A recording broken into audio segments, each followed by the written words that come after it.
Hi friends, welcome to KBC சமையல். எப்போதும் போல பாயசம் செய்வேன். இன்றைக்கி நம்ம பலாப்பழத்தை வச்சு சூப்பரான பாயசம் செய்ய போகிறோம். வாங்க எப்படி செய்யுதுன்னு பார்த்துடலாம். வீடியோக்குள்ளே போகிறதுக்கு முன்னாடி நம்ம சேனல் ஃபஸ்ட் டைம் நீங்கள் பார்க்குறீங்கன்னா சப்ஸ்கிரைப் பண்ணிக்கோங்க. பக்கத்தில் இருக்கிற பெல் ஐக்கானை கிளிக் பண்ணி இதில் ஆல் ஆப்ஷனும் சேவ் பண்ணி வச்சுக்கோங்க. அப்போ தான் நான் போடக்கூடிய ஒவ்வொரு வீடியோஸும் நோட்டிஃபிகேஷனாக வரும். சப்ஸ்கிரைப் பண்ண பார்க்குற புது வியூவர்ஸும் மறக்காமல் சப்ஸ்கிரைப் பண்ணி சப்போர்ட் பண்ணுங்கள். வாங்க வீடியோக்குள்ளே போகலாம். இப்போ நான் இன்றைக்கி 6 சொல்ல சக்கப்பழம் வந்து எடுத்துருக்கிறேன். நான் இன்றைக்கி கொஞ்சமாக தான் வந்து பாயசம் பண்ண போகிறதுனால கொஞ்சமாக வந்து சக்கப்பழம் வந்து எடுத்துருக்கிறேன். நீங்கள் எவ்வளோ செய்கிறீங்களோ அதுக்கு தகுந்த மாதிரி சக்கப்பழத்தோட அளவை கூட்டியோ குறைச்சியோ சேர்த்துக்கோங்க. இப்போ உள்ள விதைகள் எல்லாத்தையும் எடுத்துடலாம். இனிப்பான பழமாக பார்த்து வாங்கிக்கோங்க. டேஸ்ட்டுமே ரொம்ப சூப்பராக வந்துருக்கும்.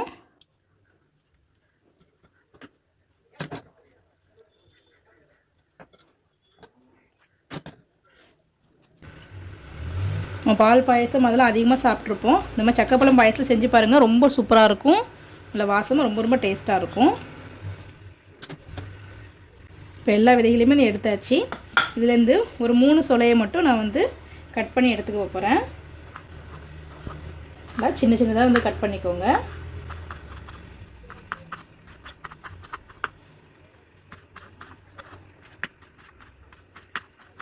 இந்த மாதிரி நல்லா சின்ன சின்னதாக வந்து கட் பண்ணி எடுத்துக்கிட்டேன்.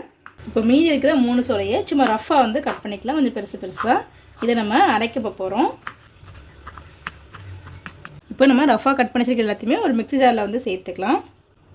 இதை தண்ணி எதுவுமே சேர்க்காமல் நல்லா அரைச்சி வந்து எடுத்துருவோம். வெந்த அளவுக்கு நல்லா ஸ்மூத்தாக அரைச்சி வந்து எடுத்தாச்சு. இது ஓரமாக இருக்கட்டும், செய்ய ஆரம்பிச்சிடலாம். இப்போ அடுப்பில் வந்து ஒரு கடாயை வந்து வச்சுருக்கிறேன். இதில் 2 ஸ்பூன் அளவுக்கு நெய் வந்து சேர்த்துப்போம். நெய் நல்லா மெல்ட் ஆகி வரட்டும். இப்போ நெய் நல்லா மெல்ட் ஆகிடுச்சு. இதில் ஒரு 1/4 கப் அளவுக்கு தேங்காய் இந்த மாதிரி கட் பண்ணி வச்சுருக்கேன், அதை வந்து சேர்த்துப்போம். ஸ்டவ் மீடியம் ஃப்ளேமில் வச்சு நல்லா வறுத்து விட்டுப்போம். நம்ம இந்த மாதிரி சக்கப்பழம் பாயசத்துக்கு தேங்காய் நல்லா வந்து வறுத்து போடும் போது நல்லா க்ரன்ச்சியாக ரொம்ப டேஸ்ட்டாக நல்லா வாசமாக வந்திருக்கும். இப்போ இந்தளவுக்கு தேங்காய் லைட்டாக செவந்து வர ஆரம்பிச்சிருச்சு. இது கூடவே கொஞ்சமாக முந்திரி பருப்பு சேர்த்துக்கலாம், கொஞ்சமாக கிஸ்மிஸ் பழம் சேர்த்துக்கலாம். எல்லாத்தையும் சேர்த்து நல்லா பொன்னிறமாக செவக்க வறுத்து விட்டுக்கலாம். இப்போ இந்தளவுக்கு நல்லா பொன்னிறமாக வந்து வறுத்து விட்டாச்சு. இப்போ இது எல்லாத்தையும் எடுத்து வந்து வேற ஒரு பிளேட்டில் வந்து வச்சிடலாம்.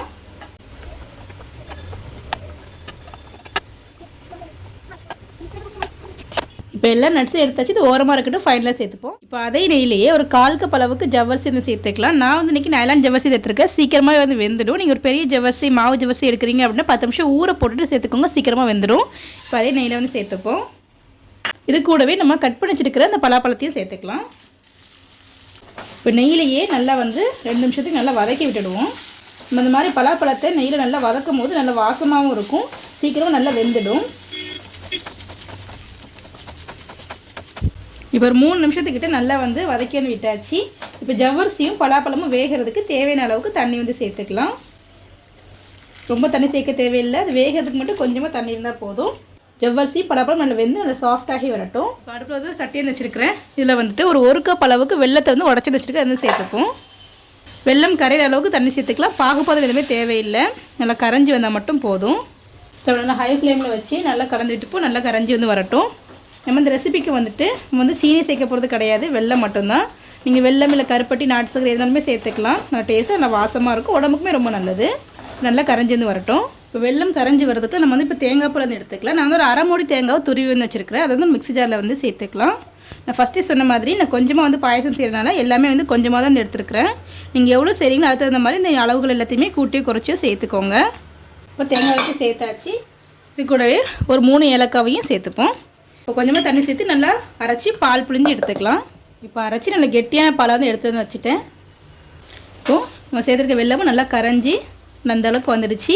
இப்போ இதையும் வடிகட்டி வந்து எடுத்துக்கலாம். இப்போ நம்ம வேக வச்சுருக்க ஜவ்வரிசியும் பலாப்பழமும் நல்லா வந்து வெந்து வந்துடுச்சு. ஜவ்வரிசிலாம் பாருங்கள் நல்லா வெந்து நல்லா இந்த அளவுக்கு டிரான்ஸ்பரண்ட் ஆகியிருக்கு. பலாப்பழம் நச்சு விட்டு நல்லா அந்த அளவுக்கு மசிஞ்சிரும். அந்தளவுக்கு நல்லா ஸ்மூத்தாக வெந்துடுச்சு. இந்தளவுக்கு வெந்ததுக்கப்புறம் நம்ம முதல்ல அரைச்சி வச்சுருக்க இந்த பலாப்பழத்தையும் சேர்த்துக்கலாம். அந்த மாதிரி சக்கப்பழத்தை நல்லா அரைச்சி போடும் போது பாயசம் நல்லா திக்காக இருக்கும், டேஸ்ட்டுமே நல்லாயிருக்கும். எல்லாத்தையும் சேர்த்தாச்சு, நல்லா வந்து மிக்ஸ் பண்ணி விட்டுடுவோம். இப்போமே பாருங்கள் நல்லா திக்காகிடும். நம்ம ஜவ்வரிசி சேர்த்துக்கலாம், நல்லா திக்காக தான் இருக்கும். நம்ம இந்த மாதிரி சக்கப்பழத்தையும் கொஞ்சமாக அரைச்சி சேர்க்கும் போது ஃப்ளேவர் நல்லாயிருக்கும், நல்லா வாசமாக இருக்கும், நல்லா திக்காக வந்திருக்கும். இப்போ இந்த அளவுக்கு நல்லா மிக்ஸ் பண்ணி விட்டாச்சு. இப்போ நம்ம காய்ச்சி வச்சுருக்க இந்த வெல்லத்தை வடிகட்டி வந்து சேர்த்துக்கலாம். தூசி மண் இருக்கும், வடிகட்டி வந்து சேர்த்துப்போம். இப்போ எல்லாத்தையும் சேர்த்தாச்சு. இப்போ நல்லா வந்து மிக்ஸ் பண்ணி விட்டுடுவோம். நம்ம வெல்லம் சேர்த்து நல்ல வாசமாக வந்து இருக்கும். நல்ல கலரும் நல்ல சூப்பரான கலர் வந்து கிடைக்கும். நீங்கள் கருப்பட்டி சேர்த்துட்டிங்கன்னா இன்னுமே நல்ல வாசமாக நல்லா திக்கான கலரில் வந்துருக்கும். நான் அன்றைக்கி வெல்லம் தான் வந்து சேர்த்துருக்குறேன். இதெல்லாம் நல்லா மிக்ஸ் பண்ணி விட்டாச்சு. இப்போ நல்லா கொதிச்சு இன்னும் கொஞ்சம் கெட்டியாகி வரட்டும். ஒரு 5 நிமிஷம் கிட்ட ஆயிடுச்சு. இந்தளவுக்கு நல்லா கொதிச்சு திக்காகி வந்திருக்கு. நம்ம தேங்காய் பால் சேர்க்கும் போது நல்லா லிக்யூடியாகும். நான் ஃபஸ்ட்டே வெல்லம் சேர்த்து நல்லா வந்து கொஞ்சம் கொதிக்க வச்சுருவோம். தேங்காய் பால் சேர்த்து ரொம்ப நேரம் கொதிக்க வைக்க முடியாது, தெரிஞ்சு போயிடும். அதனால் வந்து ஃபஸ்ட்டே நல்லா திக்காக ஆனதுக்கப்புறம் நம்ம தேங்காய் பால் சேர்த்துட்டோன்னா பாயசம் வந்து கரெக்டான அளவில் வந்து வரும். இப்போ இந்தளவுக்கு பாருங்கள் நல்லா திக்காகி வந்திருக்கு. இந்தளவுக்கு வந்ததுக்கப்புறம் ரெடி பண்ணி வச்சுருக்கிற தேங்காய் பாலை வந்து சேர்த்துடலாம். ஸ்டவ் கம்ப்ளீட்டாக லோ ஃப்ளேமில் வந்து வச்சுக்கோங்க. நல்லா மிக்ஸ் பண்ணி விட்டுடுவோம். தேங்காய் பால் சேர்த்ததுக்கப்புறம் ரொம்ப நேரம் கொதிக்கக்கூடாது, கொஞ்சம் லைட்டாக சூடாகி வந்தாலே போதும். நல்லா மிக்ஸ் பண்ணிடலாம். தேங்காய் பால் சேர்த்தோன்னே இந்த ஏலக்காய் வாசம் அவ்வளோ சூப்பராக வந்துருக்கும். இந்தளவுக்கு நல்லா மிக்ஸ் பண்ணி விட்டாச்சு. நல்ல வாசமாக ரொம்ப சூப்பராக இருக்குது. இப்போ நல்லா டெம்டிங் ஆகுது. இப்போ நம்ம வறுத்து வச்சிருக்கிற நட்ஸ் எல்லாத்தையுமே சேர்த்துக்கலாம். இப்போ நல்லா மிக்ஸ் பண்ணிவிடுவோம். ஸ்டவ் ஹை ஃப்ளேமில் வச்சு ஒரு 2 நிமிஷம் மட்டும் அப்படியே வந்து வச்சுக்கலாம். கொதிச்சிட வேண்டாம், கொதிச்சிட்டா தெரிஞ்சிடும். இப்போ பாருங்கள் நல்லா கொதி வர ஆரம்பிச்சிருச்சு. இந்தளவுக்கு இருந்தால் போதும். இப்போ ஸ்டவ் வந்து ஆஃப் பண்ணிவிடுவோம். இப்போ நல்லா சுட சுட சர்வ் பண்ணிடலாம். இப்போ நம்மளுடைய சக்கப்பழ பாயசம் ரெடி ஆகிடுச்சு. ரொம்ப டேஸ்ட்டாக இருக்கும். நட்ஸு தேங்காய் நல்லா வறுத்து போட்டுக்க நல்லா கிரன்ச்சியாக ரொம்ப வாசமாக ரொம்ப சூப்பராக வந்துருக்கும். சக்கப்பழம் வாங்கினா கண்டிப்பாக இந்த மாதிரி பாயசம் ட்ரை பண்ணி பாருங்கள். ரொம்ப சூப்பராக இருக்கும். ரொம்ப ஈஸியான ரெசிபி. நீங்களும் வீட்டு ட்ரை பண்ணி பார்த்துட்டு எப்படின்னு சொல்லி கமெண்ட் பண்ணுங்கள். இந்த வீடியோ உங்களுக்கு பிடிச்சிருக்குன்னு நினைக்கிறேன். பிடிச்சிருந்தா லைக் பண்ணிக்கோங்க. உங்கள் ஃப்ரெண்ட்ஸ் அண்ட் ஃபேமிலிஸ்க்கும் ஷேர் பண்ணுங்கள். இது போல் நிறைய வீடியோஸ் பார்க்க மறக்காம சேனலுக்கு சப்ஸ்கிரைப் பண்ணிக்கோங்க. நம்ம சேனலில் பாயசம் ரெசிபிஸ் நிறைய போட்டிருக்கோம். அதோட லிங்க் டிஸ்கிரிப்ஷன் கொடுக்குறேன். மறக்காம செக் பண்ணி பாருங்கள். ரொம்ப ஈஸியாகவும் இருக்கும், ரொம்ப டேஸ்ட்டாகவும் இருக்கும். தேங்க்ஸ் ஃபார் வாட்சிங்.